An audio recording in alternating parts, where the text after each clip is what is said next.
வாழ்க்கை போராட்டத்திற்கான நீச்சல் பயணம் என்றோ தொடங்கியாகிவிட்டது. கருவறைக்கு முன்பும் கருவறையிலும் கற்றுக் கொடுக்கப்பட்ட நீச்சல் பயணம். நீ வாழ்க்கை நீரோட்டத்தில் வெறிகொண்டு போராட்ட மனப்பான்மையோடு ஓட வேண்டும் என்பதற்காக கற்றுக் கொடுக்கப்பட்ட நீச்சல் பயணம். என்றோ நீச்சல் பயணத்தை முழு மூச்சில் தொடங்கிவிட்டோம். எவருக்காகவும் அந்த பயணத்தை நிறுத்த முடியாது. முடியும் வரை போராட்டம். வாழ்வா சாவா என்ற வாழ்க்கை போராட்டத்தில் உனக்கு தெரிவது எல்லாம் உன்னுடைய இலக்கு மாத்திரம்தான். உடல் வலிக்கும், கைகள் வலிக்கும், கால்களோ தழுதழுக்கும்.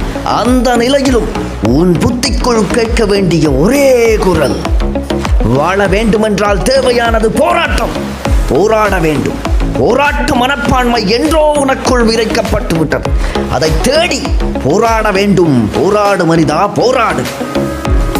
சாவு என்றால் என்ன? தோல்வி என்றால் என்ன? விட்டுவிடலாம் என்ற மனநிலை, முயற்சியை கைவிடலாம் என்ற மனநிலை, இவைதான் சாவு அல்லது தோல்வி. தொடர்ந்து போராடலாம், இலக்கு இன்னும் தென்படுகிறது என்ற மனநம்பிக்கை உன்னுடைய வெற்றியை தீர்மானிக்கிறது, உன்னுடைய வாழ்வை தீர்மானிக்கிறது, உன்னுடைய போராட்ட குணத்தை தீர்மானிக்கிறது. இங்கே நீந்துவது நீங்களும் நானும் தான். நீங்கள் சுவாசிப்பது காற்றை அல்ல, உங்கள் கனவை. கைவிடப் போகிறீர்களா?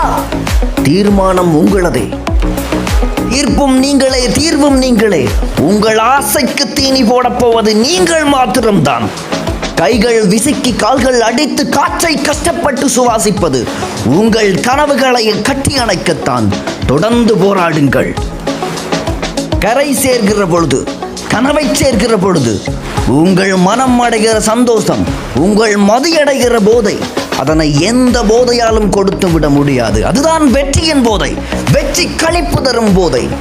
விதி விதி விதி, எது விதி எது விதி என்று உம்மவர்கள் உனக்கு சொல்லிக் கொடுத்திருக்கிறார்கள். உன்னுடைய மதங்களும் சமூகமும் கட்டமைத்த விதிகளை ஏற்றுக்கொள்வதுதான் விதியா?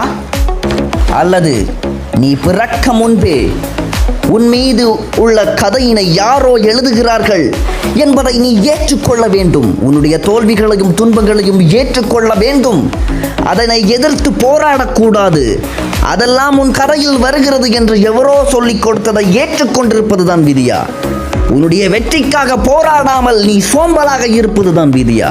அவை எத்தனையும் போய் விதி என்றால் என்ன என்று நான் உனக்கு கூறுகின்றேன்.